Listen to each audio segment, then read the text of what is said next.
Michael A. Cunningham heads up instructional technology for the University of Tennessee's College of Veterinary Medicine. He received his MS from East Tennessee State University in Information Technology with a focus on training, project management, and educational technology. At UT-CVM, Michael works closely with faculty, staff, and students to provide the most user-friendly technology possible. All right, go ahead, Michael. Everyone hear me well? Hopefully you can. If not, please say so. All right, so one issue that I was asked to talk about was drumming up interest as far as educational technology goes. As I talked with you all earlier about the clickers that we use here at the college, there's tons and tons of different kinds of educational technology that you want to offer to faculty. But the problem that everybody always seems to run into is, how do you teach them this technology? Well, here at the University of Tennessee, we have many areas of training, a few that we work with as far as educational technology outside of general classroom use, which is a big one on its own. We use such technology as virtual microscopes. We use lecture captures in all of our classrooms and for student and other faculty events as well. We also have webinars that we've done. We have a program that we call AB Tutor that's used in one of our computer classrooms. There's other teaching software that you'll run into. We use the Glass Horse. We've used just all kinds of different features, along with just general multimedia technology that faculty may want to use, such as cameras, doing actual videos, just simple things that you may take for granted, like even using YouTube or just basic stuff like that. So we often take for granted in the IT field that everybody knows how to do all of these things. And one thing that we should quickly know is that we don't. Heck, we don't even know everything that's been talked about today unless you've really gotten in to use it. So what I have tried to do here at the university, at the College of Veterinary Medicine, is offer up as much assistance as we can to our faculty.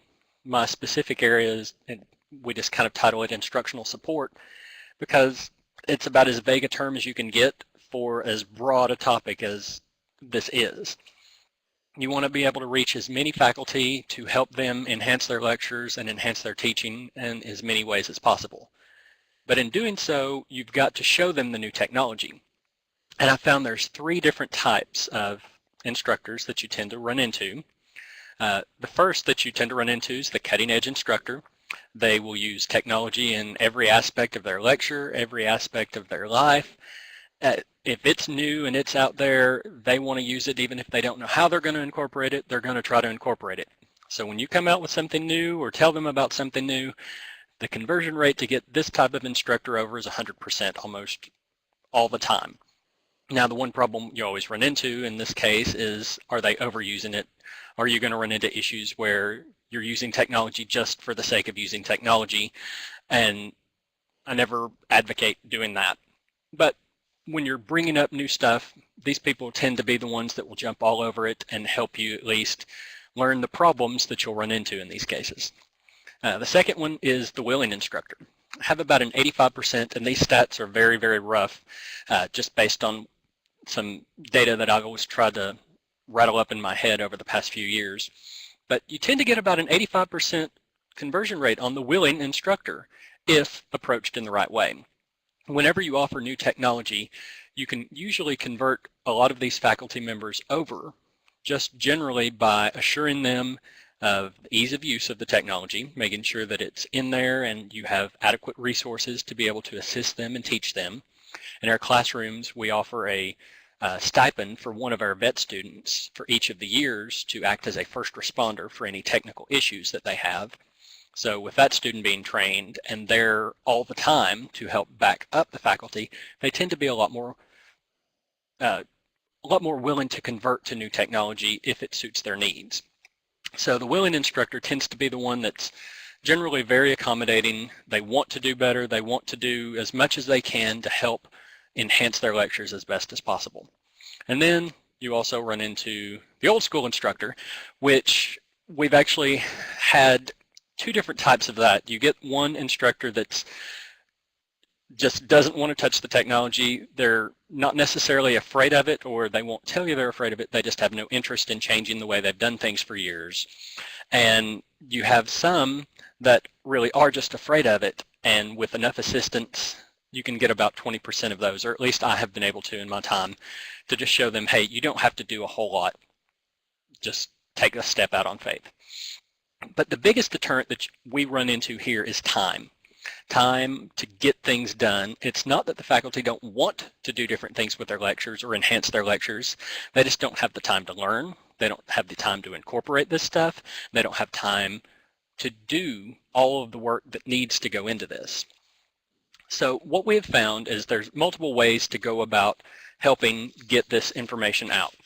Of course, one-on-one meetings includes workshops. It tends to be the best training, and I guess one-on-one in this case isn't necessarily applying to workshops, but just the hands-on training that you can get from a one-on-one session that could take place alongside a workshop tends to be the best that we can possibly do. And this would include walkthrough testing. That's the one thing I've found that's the most critical to be able to do, is if somebody doesn't understand something or is learning a new technology, showing them how you do it all day long doesn't mean a thing.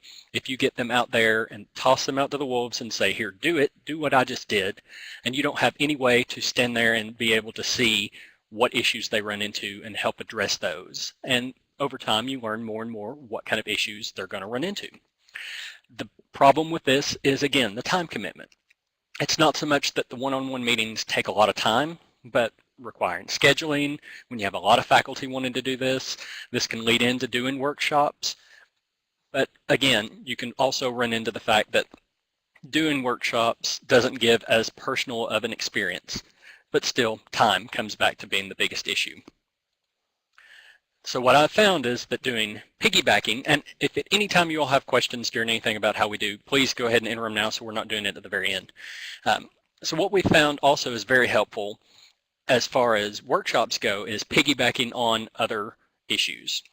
Master Teacher Program that we have at the college that Dr. Howell right before me is part of, faculty rounds, and even peer review sessions tend to be some of the best places to get a bunch of faculty together that are very interested in learning new things, seeing new things, and they're shown it in an environment that they're going to be at anyways.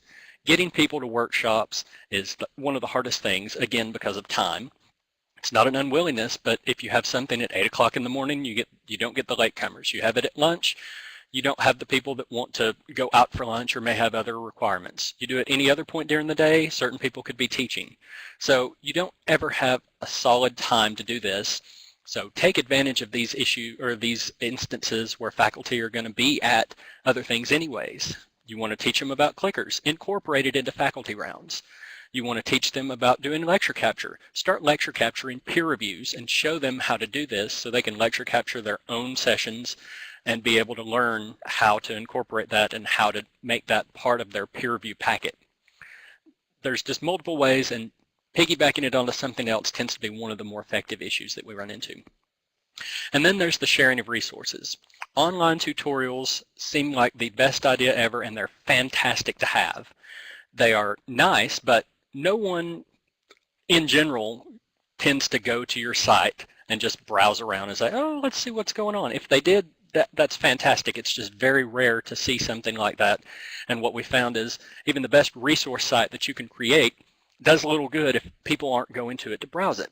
Of course, you'll get certain people that will, and those people tend to be a lot of the cutting edge instructors or some of the higher end willing instructors moving up into that range. But for the most part, they don't just go seeking this stuff. They seek it when they need it. And as such, if you send out emails about new technology, you tend to get a few people right away that are like, oh, I would love to know more. Please let me know. But unless you force it or push it, they don't tend to follow up, once again, due to time. So these resources are best shared as needed. And that means having them always available, having something online that you can send to them. And that could also include reference sheets, just one-page documents, one-sheets that you can send out that are a quick step-by-step instruction on how to do certain things. They're best by request. One of the hardest things about these is that it's exhausting to be exhaustive in what you're doing. There's so many different kinds of technology you're going to run into that you can't just do everything. It's hard to do sheets for everything, mainly because they're always changing. Technology is always coming out with new things. There's always new things that you can run into, so you don't want to constantly be updating sheets over and over and over again. But it's great to have a resource, especially for things that you get asked for multiple times throughout the year. So what we found works in doing all of these things is, of course, as-needed reference guides tend to be often best just on an as-needed basis through email or a link to a site. Online tutorials are great. They're a great resource for somebody to go to, especially after hours or just as needed. But faculty champions tend to be the best thing. And they allow us to go through and say, this person knows exactly the kind of problems you're running into. They know how to do it. Talk with them. They'll show you. What I found doesn't work is lunch meetings, seminars, things like that. A lot of times there's just not enough people to be worth the time to do these. Again, it's not so much that people don't want to show up, but a lot of times you get the same people showing up for these just for support, just to, kind of lend their ear to it, and you get a couple new people. And it's really, really hard, and it's a struggle to get more and more people at these workshops. Of course, the online tutorials are something that works and also don't work, because if you don't have a way to make them public or easily available, they kind of go unused. And expecting faculty to just do it.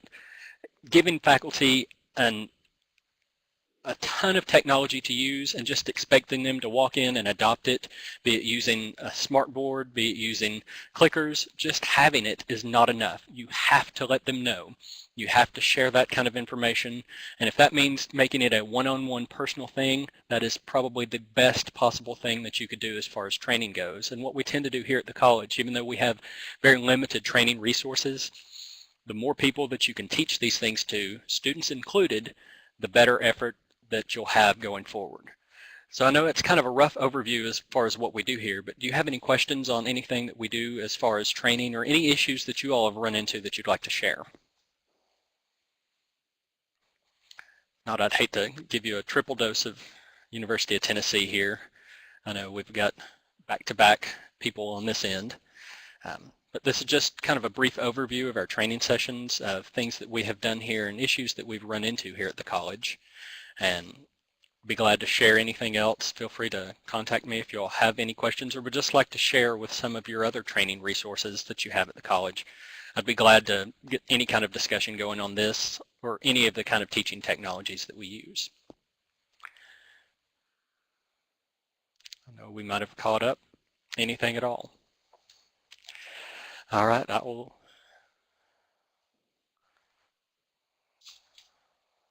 I think we've got a couple people talking. I don't know if it's just going to be a thanks or not, but I'll be glad to.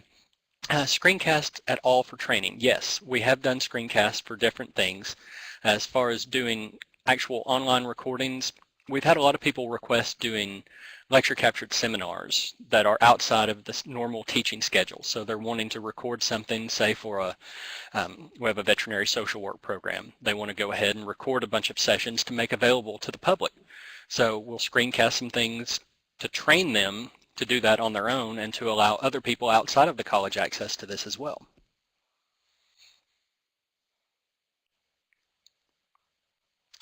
All right, well, thank you all for listening. I appreciate everything, and again, if you have any questions or want to communicate at all, please contact me.